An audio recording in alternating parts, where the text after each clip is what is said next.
ಬಾಳಿನ ಬುತ್ತಿಯಲ್ಲಿ ಪ್ರೀತಿಯ ಹೂ ಅರಳಲಿ, ನಮ್ಮೆಲ್ಲರ ಮನದಲ್ಲಿ ಸಂತಸದ ಹೊನಲು ಹರಿಯಲಿ. ಈ ಸುಂದರ ಸಮಾರಂಭ ನೆನಪಿನ ಪುಟಗಳಲ್ಲಿ ಅಚ್ಚಳಿಯದೆ ಉಳಿಯಲು.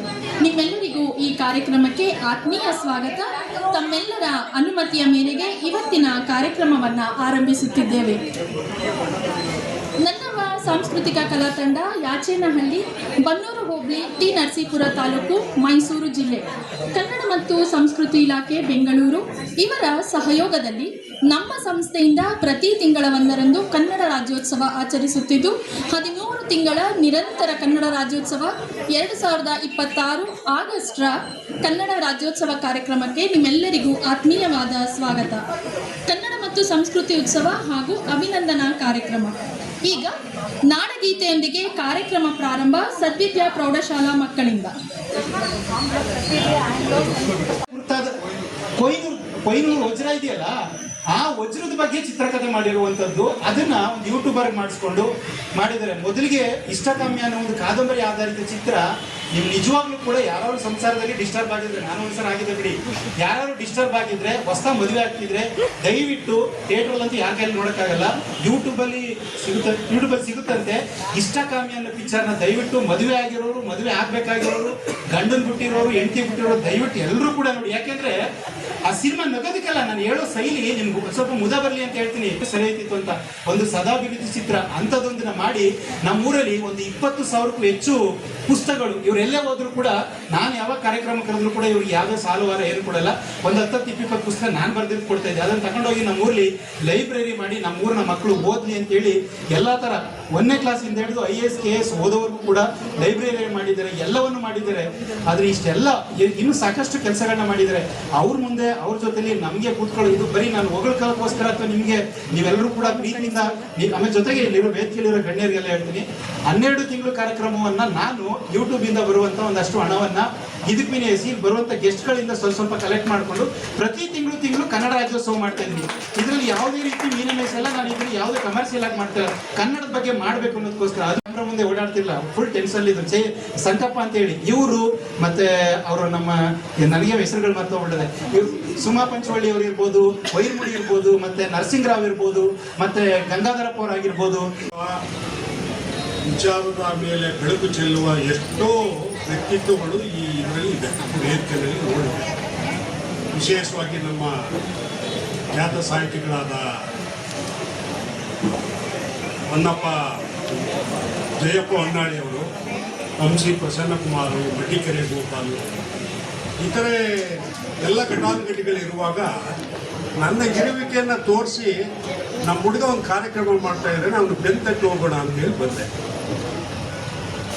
ಆದರೆ ಅವನು ಹೊಗಳಿಲಿಕ್ಕೆ ನಾನು ಸ್ವಲ್ಪ ಮಾತಾಡಬೇಕು ಅಂತ ಅನಿಸ್ಬಿಟ್ಟು, ಅದು ಅವನ ಹೊಗಳಿಕೆಗೆ ನಾನು ಎಷ್ಟು ಅರಿಗೆನೋ ನನಗೆ ಗೊತ್ತಿಲ್ಲ. ಮತ್ತೊಂದು, ಅವನನ್ನ ಗೌರವಿಸೋದಕ್ಕಿಂತ ಮೊದಲಾಗಿ ಅವನಿಗೆ ಜನ್ಮ ಕೊಟ್ಟ ತಂದೆ ತಾಯಿಗಳನ್ನ ಗೌರವಿಸುವ ಕೆಲಸವನ್ನ ಮಾಡಿದ್ರಲ್ಲ ಈ ವ್ಯವಸ್ಥಾಪಕರುಗಳು, ಇದರಿಂದ ಎಲ್ಲ ಜನ ಅವರಿಗೆ ವಿಶೇಷವಾದ ನನಗೆ 1978ರಲ್ಲಿ 77-78 ಬಬ್ರುಹಾನ ಪಿಕ್ಚರ್ ಬಂದಿತ್ತು. ಅದರಲ್ಲಿ ಬಬ್ರುಹಾನನ್ಗೂ ಅರ್ಜುನ್ಗೂ ಸಂವಾದ ನಡೀತದ. ಆಗ ಅವನೊಂದು ಮಾತು ಹೇಳ್ತಾನೆ, ಚಿತ್ರಾಂಗದೆ ಮತ್ತು ಅರ್ಜುನ ಒಟ್ಟಿಗೆ ನೋಡ್ಬಿಟ್ಟು, ಕಾಮದಿಂದಲೂ ಪ್ರೇಮದಿಂದಲೂ ಒಂದಾಗಿ ನನ್ನನ್ನು ಈ ಭೂಮಿಗೆ ತಂದುಕೊಟ್ಟಲ್ಲ, ಈ ದೃಶ್ಯ ನೋಡ್ತಾ ಇದೆಯಲ್ಲ ನೀನು ಬಬ್ರುಹಾನ, ನೀನೇ ಧನ್ಯ, ನೀನೇ ಧನ್ಯ ಅಂತ.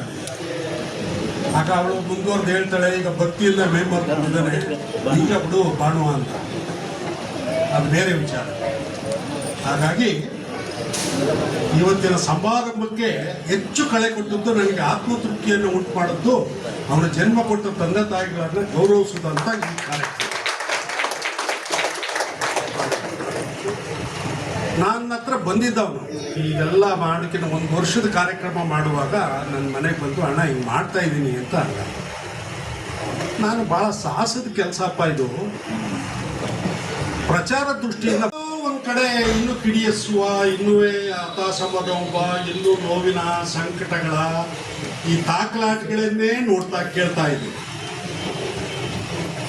ಒಂದು 5% ಅಷ್ಟು ಒಟ್ಟಿಗೆ ಸಂಗ್ರಹಿಸಿದ್ರೆ ಒಂದು 5ರಿಂದ 10% ಆಶಾದಾಯಕವಾದ ಮಾತುಗಳು ಇವೆ. ಆದರೆ ನಾನು ಬಲ್ಲಂಗೆ ಅಥವಾ ನನಗಿನ್ನ ಹಿರಿಯರು ಭಾಳ ಇದ್ದಾರೆ, ಬಿಳಿಕೂದಲು ಭಾಳ ಅಥವಾ ಬಲ್ಲ ಮನುಷ್ಯಗಳಿದೆ. ವಿಶೇಷವಾಗಿ ಇಲ್ಲಿ ನಮಗಿನ್ನ ಪ್ರಬುದ್ಧರು ಇದ್ದಾರೆ, ಅವ್ರು ನೋಡ್ತಾರೆ ಗೊತ್ತಾಗ್ತದೆ. ಆವತ್ತು ಇದ್ದ ಸಂಕಟಗಳನ್ನು ನೋಡಿದ್ರು. ಇಷ್ಟೆಲ್ಲ ಭ್ರಷ್ಟ ವ್ಯವಸ್ಥೆಗಳ ನಡುವೆನೂ ನಾವು ಹಲವಾರು ಸುಧಾರಣೆಗಳನ್ನು ಕಂಡಿದ್ದೇವೆ.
ನಾನು ಇಷ್ಟಿನ 1 ತಿಂಗಳಿಂದ ಮಾತಾಡಿರಲಿಲ್ಲ.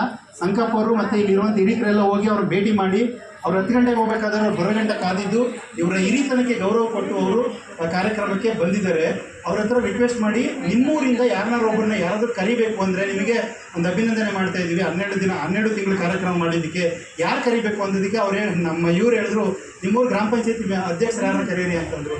ನಮ್ಮೂರ ಸ್ಥಿತಿ ನಮಗೆ ಗೊತ್ತಿರುತ್ತಲ್ವ, ಅಧ್ಯಕ್ಷರುಗಳು ಇಂಥ ಮುಖ್ಯವಾಗಿ ನಮ್ಮೂರಿಗೆ ನನಗೆ ಜನ್ಮ ಕೊಟ್ಟ ತಂದೆ ತಾಯಿ, ಅಕ್ಷರ ಕಲಿಸಿದ ಗುರು, ಅದಕ್ಕೂ ಒಬ್ಬ ಮಾರ್ಗದರ್ಶಿ ಅಂತ ಇರ್ತಾರೆ. ನಮ್ಮೂರಲ್ಲಿ ಇವ್ರು ಮಾಡಿರುವಂಥ ಕೆಲಸವನ್ನು ನನಗೆ ಇನ್ನೊಂದು ಜನ್ಮ ಬಂದರೂ ಕೂಡ ಮಾಡೋಕ್ಕಾಗಲ್ಲ. ಯಾಕೆ ಅಂತಂದರೆ ನಮ್ಮೂರಿಗೆ ಏನೇನು ಸೌಲಭ್ಯಗಳು ಬೇಕೋ, ಒಂದು ನಮ್ಮ ಟಿ ನರಸೀಪುರ ತಾಲೂಕಲ್ಲಿ ಆಗದೇ ಇರುವಂಥ ಎಲ್ಲ ಕೆಲಸ ಕಾರ್ಯಗಳು ನಮ್ಮೂರಲ್ಲಾಗಿದೆ. ಒಂದು ದನಿನ ಆಸ್ಪತ್ರೆ ಇರ್ಬೋದು, ಜನದ ಆಸ್ಪತ್ರೆ ಇರ್ಬೋದು, ಸೊಸೈಟಿ ಆಗಿರ್ಬೋದು, ಡೈರಿ ಆಗಿರ್ಬೋದು, 2 ಗೌರ್ಮೆಂಟ್ ಆಸ್ಪತ್ರೆಗಳಾಗಿರ್ಬೋದು, ಮತ್ತು ಕಾಲುವೆಗಳಾಗಿರ್ಬೋದು, ಸೊಸೈಟಿ ಆಗಿರ್ಬೋದು. ನಮ್ಮೂರಲ್ಲಿರುವಂಥ ಸೊಸೈಟಿಲಿ ಒಂದು ವರ್ಷಕ್ಕೆ 10 ಕೋಟಿ ಟ್ರಾನ್ಸಾಕ್ಷನ್ ಆಗುತ್ತೆ ಆದಾಯ. ಇವರು ಮಾಡಿರುವಂಥ ಸೊಸೈಟಿ ಕೃಷಿ ಪತ್ತಿನ ಸಹಕಾರ ಸಂಘ ಇಡೀ ಎಲ್ಲ ಕಡೆ ಇದೆ. ಆದರೆ ಇಡೀ ಕರ್ನಾಟಕದಲ್ಲೇ ಒಂದು ನಂಬರ್ 1 ಸ್ಥಾನವನ್ನು ಪಡ್ಕೊಂಡಿದೆ. 10 ಕೋಟಿ ಆದಾಯವನ್ನು ಟ್ರಾನ್ಸಾಕ್ಷನ್ ಮಾಡ್ತಾ ಇದೆ. ಅದಕ್ಕೆ ಎಲ್ಲೋ ಮಾಡ್ತಾ ಇಲ್ಲ. ನಮ್ಮೂರಲ್ಲಿರುವಂಥ ಹಲವಾರು ಯುವಕರುಗಳಿಗೆ ಕೆಲಸ ಕೊಡುವಂಥ ಸಂಘ ಸಂಸ್ಥೆಗಳಿಗೆ ಉದ್ಯೋಗ ಕೊಡುವಂಥದ್ದು, ಜೊತೆಗೆ ಕರ್ನಾಟಕ ಸರ್ಕಾರಕ್ಕೆ ಕರೆಂಟನ್ನು ಮಾರ್ತಾ ಇರುವಂಥ ನಮ್ಮೂರು ಇವರು ಮಾಡಿರುವಂಥ ಒಂದು ವಿದ್ಯುತ್ ಶಕ್ತಿಯ ಒಂದು ಹೊಸ ಆವಿಷ್ಕಾರ. 2 ಸಿನಿಮಾಗಳನ್ನ ಮಾಡಿದ್ದಾರೆ. ಇವತ್ತು ಎಂತೆಂಥ ಸಿನಿಮಾಗಳು ಬಂದ್ಬಿಟ್ಟವೆ.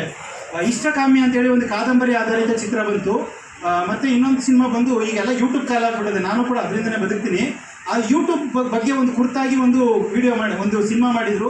ನಮ್ಮೂರವ್ರನ್ನೇ, ನಮ್ಮ ಮೈಸೂರವರೇ ವಸಿಷ್ಠ ಸಿಂಹ ಅಂತೇಳಿ ಪ್ರಪ್ರಥಮ ಬಾರಿಗೆ ಸಿನಿಮಾ ನಟನಾಗಿ ನಮ್ಮ ಕನ್ನಡ ಚಿತ್ರರಂಗದಲ್ಲಿ ಅವ್ರಿಗೆ ಅವಕಾಶ ಸಿಕ್ಕಿದ್ದು ಇವರ ಒಂದು ನಿರ್ಮಾಣದ ಒಂದು ಇದರಿಂದ ಇಂಡಿಯಾ ವರ್ಸಸ್ ಇಂಗ್ಲೆಂಡ್ ಅಂತೇಳಿ.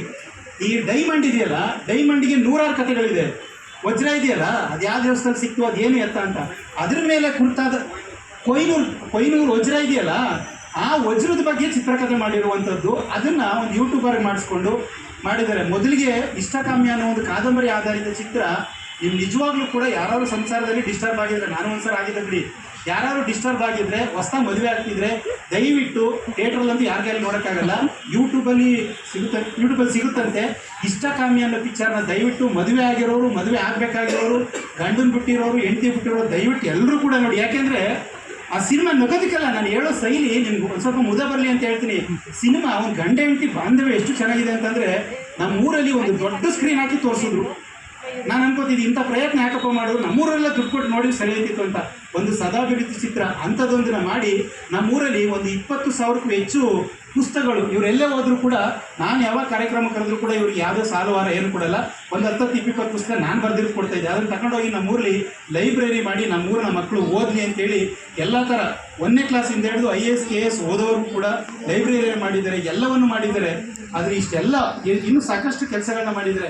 ಅವ್ರ ಮುಂದೆ ಅವ್ರ ಜೊತೆಲಿ ನಮಗೆ ಕೂತ್ಕೊಳ್ಳೋ ಇದು ಬರೀ ನಾನು ಹೊಗಳಕ್ಕೋಸ್ಕರ ಅಥವಾ ನಿಮಗೆ ನೀವೆಲ್ಲರೂ ಕೂಡ ಪ್ರೀತಿಯಿಂದ ನಮ್ಮ ಜೊತೆಗೆ ಇಲ್ಲಿರೋ ವೇದಿಕೆಯಲ್ಲಿರೋ ಗಣ್ಯರಿಗೆಲ್ಲ ಹೇಳ್ತೀನಿ, 12 ತಿಂಗಳು ಕಾರ್ಯಕ್ರಮವನ್ನು ನಾನು ಯೂಟ್ಯೂಬಿಂದ ಬರುವಂಥ ಒಂದಷ್ಟು ಹಣವನ್ನು ಇದಕ್ಕೆ ಬಿನಿಯಿಸಿ ಬರುವಂಥ ಗೆಸ್ಟ್ಗಳಿಂದ ಸ್ವಲ್ಪ ಕಲೆಕ್ಟ್ ಮಾಡಿಕೊಂಡು ಪ್ರತಿ ತಿಂಗಳು ಕನ್ನಡ ರಾಜ್ಯೋತ್ಸವ ಮಾಡ್ತಾಯಿದ್ದೀನಿ. ಇದರಲ್ಲಿ ಯಾವುದೇ ರೀತಿ ಮೀನಮೇಷ ಎಲ್ಲ, ನಾನು ಇದನ್ನು ಯಾವುದೇ ಕಮರ್ಷಿಯಲ್ ಆಗಿ ಮಾಡ್ತಾರೆ, ಕನ್ನಡದ ಬಗ್ಗೆ ಮಾಡಬೇಕು ಅನ್ನೋದಕ್ಕೋಸ್ಕರ 13ನೇ ಕಾರ್ಯಕ್ರಮವನ್ನು ಈ ನಮ್ಮ ಇವರಿದಾರಲ್ಲ ಕ್ಯಾಮ್ರಾ ಮುಂದೆ ಓಡಾಡ್ತಿರಲ್ಲ, ಫುಲ್ ಟೆನ್ಸಲ್ಲಿದ್ದರು, ಸಂಕಪ್ಪ ಅಂತೇಳಿ ಇವರು, ಮತ್ತು ಅವರು ನಮ್ಮ ನನಗೆ ಹೆಸರುಗಳು ಮರ್ತೋಗ್ಬಿಟ್ಟಿದೆ, ಇವರು ಸುಮಾ ಪಂಚವಳ್ಳಿ ಅವರು ಇರ್ಬೋದು, ವೈರ್ಮುಡಿ ಇರ್ಬೋದು, ಮತ್ತು ನರಸಿಂಗರಾವ್ ಇರ್ಬೋದು, ಮತ್ತು ಗಂಗಾಧರಪ್ಪ ಅವ್ರು ಆಗಿರ್ಬೋದು, ಈ ಆಂಕರ್ ಇರ್ಬೋದು, ಮತ್ತು ಈ ಪ್ರಭಾಶಾಸ್ತ್ರಿ ಇರ್ಬೋದು, ಇವ್ರ ಹೆಸರು ಗೊತ್ತಿಲ್ಲ ಅದಕ್ಕೋಸ್ಕರ, ಸಲ್ಮಾ ಬಾನು, ಇನ್ನೊಂದಷ್ಟು ಜನ, ರವೀಂದ್ರ ಸರ್ ಅವರು ಲಾಯರು. ಅವ್ರು ಎಷ್ಟು ಓಡಾಡಿದ್ದಾರೆ ಅಂತಂದ್ರೆ ಅವ್ರಿಗೆ PA ಥರ ಓಡಾಡೋರು. ಅವ್ರು ಫೈಲ್ ಇಟ್ಕೊಂಡು ನೆನ್ನೆ ಮನೆ ಗಂಟೆ ನಾನು ನೋಡ್ತಿದ್ವಿ. ಅವ್ರ ನನಗೆ ಬೇಕಾದಂಥ ಮಾಹಿತಿಯನ್ನು ಅಷ್ಟೇ ತಗೊಂಡು ಇವರೇ ದುಡ್ಡುಗಳನ್ನ ಹಾಕಿ ಇವರೊಂದಷ್ಟು ಕಡೆ ಬೇರೆ ಕಡೆ ಕಲೆಕ್ಟ್ ಮಾಡಿಕೊಂಡು ಇವತ್ತು ನಂದು ಏನೋ ಕಾರ್ಯಕ್ರಮ ಇದು ಹೇಳಬೇಕು. ಯಾಕೆಂದರೆ ಕೃತಜ್ಞತಾ ಭಾವಕವಾಗಿ ನಿಮ್ಗೊಂದು ಅಭಿನಂದನೆ ಮಾಡ್ತೀವಿ ಅಂತ ಹೇಳಿದ್ರು. ನಮ್ಮ ತಂದೆ ತಾಯಿ ಕೂರಿಸಿ ಮಾಡ್ತೀವಿ ಅಂತ ಹೇಳಿದ್ರು. ನಮ್ಮ ತಂದೆ ತಾಯಿ ಕರೀತಾ ಇದ್ರು, ಅವ್ರಿಗೆ ಗೊತ್ತಿಲ್ಲ ಇಲ್ಲಿ ಬರೋದಕ್ಕೆ, ನಮ್ಮನ್ನೇ ಕರೀತಿದ್ದಾರೆ ಅಂತೇಳಿ. ಅಕ್ಷರ ಜ್ಞಾನ ಗೊತ್ತಿಲ್ಲ. ಅವ್ರು ಕರೀತಾರೆ, ಅನೌನ್ಸ್ ಮಾಡ್ತೀರಾ ಬನ್ನಿ ಅಂತ ಅವ್ರಿಗೆ ಗೊತ್ತಾಗ್ತಿಲ್ಲ. ನಾನು ಕೈ ಬೀಸ್ ಮೇಲೆ ಬಂದರು. ಅದಕ್ಕೆ ಅವ್ರು ಲೇಟಾಗಿ ಬಂದಿದ್ದಕ್ಕೋಸ್ಕರ ಅವ್ರೇನು ಮಾಡಿದ್ರು, ನಿಮಗೆ ಕೊಟ್ಟಿರೋ ಭಾಗ್ಯನೂ ಅವ್ರಿಗೊಂದು ಅರ್ಪಿಸ್ತೀವಿ, ನಿಮ್ಮ ತಂದೆ ತಾಯಿ ಕೊಡಬೇಕು ಅಂತ ಹೇಳಿದರು. ಜೊತೆಗೆ ನಮ್ಮ ಅಕ್ಕಂದಿರು ಕೂಡ ಬಂದಿದ್ದರು, ನಮ್ಮ ಅಕ್ಕನ ಮಗಳು ಕೂಡ ಬಂದಿದ್ದರು. ಇವರೆಲ್ಲರ ಮುಂದೆ ಮಾಡ್ತೀವಿ ಅಂತೇಳಿ ಇವರು ಪಣ ತೊಟ್ಟು ಇವತ್ತು ಗೌರವ ಸಲ್ಲಿಸೋದ್ರ ಜೊತೆಗೆ ನಮ್ಮ ತಂದೆ ತಾಯಿಗೆ ಅಷ್ಟೊಂದು ಅಭಿಮಾನಪೂರ್ವಕವಾಗಿ ಮಾಡೋ ಅವಶ್ಯಕತೆ ಇರಲ್ಲ. ಆದರೆ ನಮ್ಮೂರ ಒಂದು ಏನಂತಂದರೆ ಒಂದು ಗ್ರಾಮ ಪಂಚಾಯತಿ ಅಥವಾ ಪ್ರಧಾನಿಯನ್ನು ಹೇಗೆ ರಾಷ್ಟ್ರಪತಿಯನ್ನು ಮೊದಲ ಪ್ರಜೆ ಅಂತಿರೋ, ನಮ್ಮೂರಿಗೆ ಬದುಕಿದಾಗ ವ್ಯಕ್ತಿಯನ್ನು ಬದುಕೋಕೆ ಬಿಡಲ್ಲ, ಸತ್ತ ಮೇಲೆ ಹೊಗಳೋಕೆ ಬಿಡೋದಿಲ್ಲ. ಅಂಥ ವ್ಯಕ್ತಿಗಳನ್ನು ನಾವು ಸ್ಮರಿಸಬೇಕು. ಅವ್ರು ಮಾಡಿರೋ ಕೆಲಸ ನಾವು ಯಾರು ಮಾಡೋಕ್ಕಾಗಲ್ಲ. ಅಂಥ ನಮ್ಮೂರಿನ ಒಂದು ಶಕ್ತಿ ಅಂತಂದರೆ YN ಶಂಕರೇಗೌಡರು. ಮತ್ತು ಇಲ್ಲಿರುವಂಥ ಎಲ್ಲರ ಮುಂದೆ ನಮ್ಮ ತಂದೆ ತಾಯಿ ಗೌರವಿಸಿಲ್ಲ, ಅದು ನಾನು ಇವ್ರಿಗೆ ಸ್ಪೆಷಲ್ಲಾಗಿ ನಾನು ಗೌರವವನ್ನು ಸಲ್ಲಿಸ್ತೀನಿ. ನಾನು ಯಾವತ್ತೂ ಕೂಡ ನೆನಪಲ್ಲಿ ಇಟ್ಕೊತೀನಿ ಅಂತ ಹೇಳ್ತಾ, ದಯವಿಟ್ಟು ಈ ಕವಿತೆಗಳನ್ನು ಸ್ವಾತಂತ್ರ್ಯ ದಿನಾಚರಣೆ ಬರುವಷ್ಟರೊಳಗೆ ನಿಮ್ದು ಯಾವುದಾದ್ರೂ ಒಂದು ಕವಿತೆ ವೈರಲ್ ಆಗಬೇಕು ನಮ್ಮ ಕಾರ್ಯಕ್ರಮದಲ್ಲಿ ಅನ್ನೋದೊಂದನ್ನು ನಾನು ಹೇಳ್ತೀನಿ. ಅವರು ಸರ್ ನಿಮ್ಮ ಹೆಸರನ್ನು ಹೇಳಿ, ಶಾಂತಕುಮಾರ್ ಅವರು ನಾವು ಅಂಬೇಡ್ಕರ್ ಜಯಂತಿ ಮಾಡಿದಾಗ ಅಂಬೇಡ್ಕರ್ ಬಗ್ಗೆ ಒಂದು ಕವಿತೆಯನ್ನು ಎಷ್ಟು ಸ್ಪಷ್ಟವಾಗಿ ಹೇಳಿದರು ಅಂತಂದರೆ, ಯಾಕೆ ಹೇಳಿದೆ ಅಂತಂದರೆ, ಈಗ ಶಂಕರೇಗೌಡರು ಹುಡುಗಿ ಯಾರು ನಮ್ಮ ಚೈತ್ರ ಹೋದ ತಿಂಗಳು ಮದುವೆ ಆಯಿತು, ಇದಳ ಬೇಗ ಅವಳು ಓದಂಥ ಕವಿತೆಯನ್ನು ಅವರು ಫೋಟೋ ತಗೊಂಡು ಇಟ್ಕೊಂಡ್ರು. ಅವ್ರ ಮಗಳು ಶಂಕರೇಗೌಡರ ಮಗಳು ಒಬ್ಬಳು ಕೂತ್ಕೊಳ್ಳ, ಒಬ್ಬರು ಡಾಕ್ಟ್ರು, ಒಬ್ರು ಇಂಜಿನಿಯರು, ಅವ್ರು ಬೇರೆ ಫಾರಿನಲ್ಲಿದ್ದಾರೆ. ಅವರ ಮಡದಿಯವ್ರ ಹತ್ರ ನಾನು ಮಾತಾಡಿದ್ದು ಹೀಗೆ ಹೇಳ್ತೀನಿ, ಶಾಂತಕ ಅಂತೇಳಿ, ಅಕ್ಕ ಇವ್ರಿಗೆ ಯಾಕೆ ಒಂದು ಸ್ವಲ್ಪ ಬುದ್ಧಿ ಹೇಳ್ಬೇಕಲ್ಕ, ಆರಾಮಾಗಿ ನೆಮ್ಮದಿಗೆ ಇರ್ಬೋದಲ್ಲ ಅಂತಂದ್ರೆ, ದಯವಿಟ್ಟು ನನಗೆ ಹೇಳ್ದಂಗೆ ಅವ್ರು ಹೇಳಪ್ಪ ಬೇಡ ಬಿಟ್ಬಿಡು, ಸಮಾಜ ಸೇವೆ ಮಾಡೋಕ್ಕೆ ಅಂತಲೇ ಹುಟ್ಟವ್ರೆ ಅಂತೇಳಿ. ಆದರೆ ಅವ್ರಿಗೆ ಒಂದು ನಿಜವಾದ ಶಕ್ತಿ ಅಂತ ಇದ್ದದ್ದು ಯಾರು ಅಂತಂದರೆ ನಮ್ಮ ಸಹಕಾರ ಸಚಿವರಾಗಿದ್ದಂಥ ಮಹಾದೇವ್ ಪ್ರಸಾದ್ ಸರ್ ಅವರು ಇವರು ಮೈಸೂರಲ್ಲಿ ಒಂದು ಲೂನಾ ಸ್ಕೂಟರ್ ತಗೊಂಡು ಜೊತೆ ಫ್ರೆಂಡ್ ಆಗಿದ್ದಂಥವ್ರು. ಅವರು MLA ಆದರು, MP ಆದರು, ಮಿನಿಸ್ಟರ್ ಆದರು. ಆದರೆ ಏನೂ ಆಗದೇ ಇಷ್ಟೆಲ್ಲ ಕೆಲಸವನ್ನು ಮಾಡಿದಿರಲ್ಲ. ಇಂಥವ್ರನ್ನ ನಮ್ಮ ಕಾರ್ಯಕ್ರಮಕ್ಕೆ ಕರೆದಿದ್ದು, ನಮ್ಮೂರಿನ ಪರವಾಗಿ ಇವ್ರನ್ನ ಕರೆದಿದ್ದಕ್ಕೆ ಧನ್ಯವಾದವನ್ನು ಹೇಳ್ತಾ, ದಯವಿಟ್ಟು ನೀವೆಲ್ಲರೂ ಕೂಡ ನಿಮ್ಮ ಕವಿತೆಗಳನ್ನು ಸ್ಪಷ್ಟವಾಗಿ ದಯವಿಟ್ಟು ಏನು ಹೇಳಕ್ಕೆ ಬಂದಿರಿ, 2 ನಿಮಿಷ ಸಮಯ ನಿಮ್ದಿರ್ಬೋದು. ಆದರೆ ಒಂದು ದಿನ ನಿಮಗೋಸ್ಕರ ಇದಕ್ಕೋಸ್ಕರ ದಾವಣಗೆರೆಯಿಂದ ಬಂದಿದ್ದೀರಾ, ಬೆಂಗಳೂರಿಂದ ಬಂದಿದ್ದೀರಾ, ಬೇರೆ ಬೇರೆ ಗುಲ್ಬರ್ಗದಿಂದ ಬಂದಿದ್ದೀರಾ, ಸ್ಪಷ್ಟವಾಗಿ ನಿಮ್ಮ ಕವಿತೆಯನ್ನು ಓದಿ ಅಂತ ಹೇಳ್ತಾ, ಇದೊಂದು ಚೂರು ನಾನು ಮೊದಲು ಲಾಸ್ಟಿಗೆ ಮಾತಾಡೋಕ್ಕೆ ನನಗೆ ಅವಕಾಶ ಕೊಡ್ತಿದ್ರು. ಆದರೆ ಅವ್ರು ಹೋಗ್ಬಿಡ್ತಾರೆ, ಯಾವ ಗೊತ್ತಾಗ್ತಾರೆ ಗೊತ್ತಾಗಲ್ಲ. ಅದಕ್ಕೋಸ್ಕರ ನಮ್ಮ ಸನ್ಮಾನ ಮುಗಿದ್ಮೇಲೆ ನನ್ನದೇ ಕಾರ್ಯಕ್ರಮದ ಮುಖ್ಯ ಇರುತ್ತೆ, ನನ್ನದೇ ಜವಾಬ್ದಾರಿ ಇರುತ್ತೆ ಅಂತ ನಾನು ಈಗಲೇ ಮಾತಾಡ್ಬಿಟ್ಟೆ. ಈಗ ಕವಿತೆ ವಾಚನ ಯಾರ್ದಿದೀಪ?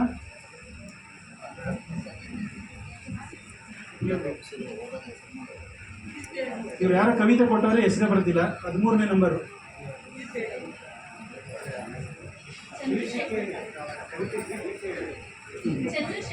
ಚಂದ್ರಶೇಖರ್ ಅವ್ರು. ಬನ್ನಿ ಸರ್, ಬೇಗ ಬನ್ನಿ. ನೆಕ್ಸ್ಟ್